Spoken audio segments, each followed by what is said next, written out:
السلام عليكم غالياتي، مرحبا بكم، واش راكم؟ ان شاء الله كامل تكونوا بخير. مرحبا بكامل بالمشتركات اللي انضموا جدد للقناة، نورتوني شرفتوني وشرفتوا قناتي، يعطيكم الصحة على الدعم تاعكم.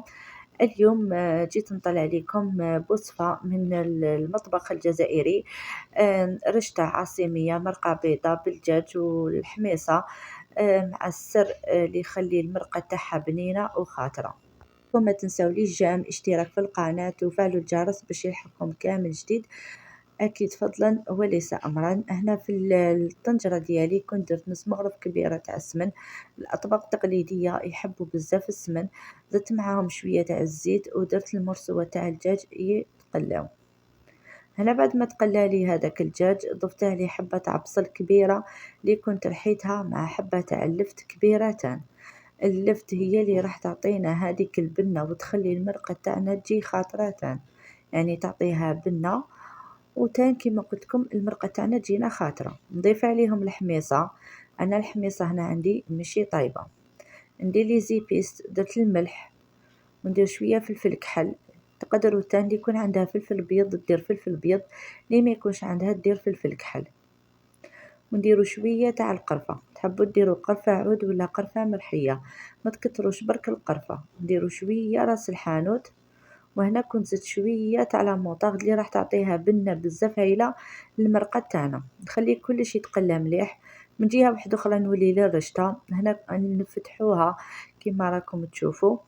يعني نسيو نفتحوها بلا ما نقطعوها. ندهنها بشوية تاع الزيت، نكمل نفتحها ونديرها تفور للمرة الأولى. يعني هذا ما كان واش ندير لها برك، ندهنها برك بشوية تاع الزيت ونديروها كما قلت لكم تفور للمرة الأولى. هنا نعاود نولي للمرقة ديالي بعد ما تقلالي كلش مليح، دبال هذاك البصل تقلالي.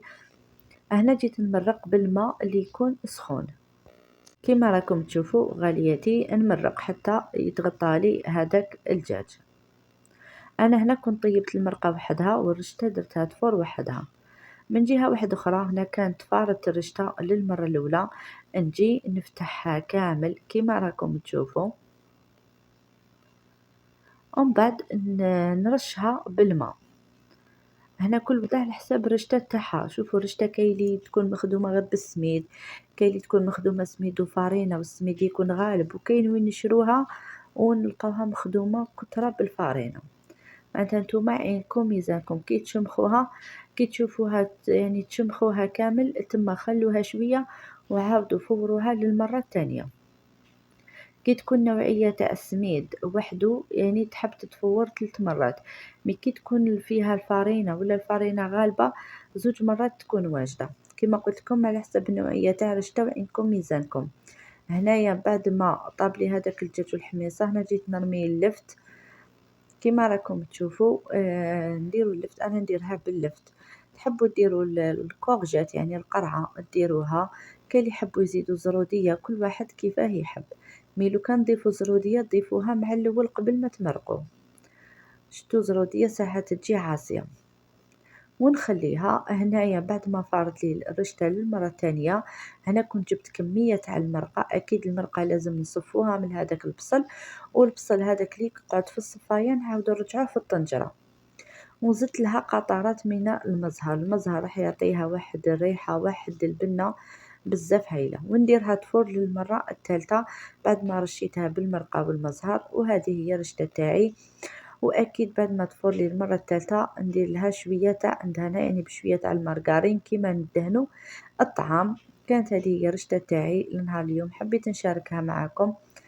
كما راكم تشوفوا تجي بزاف بزاف بنينه، شاهدكم في الجنه ان شاء الله.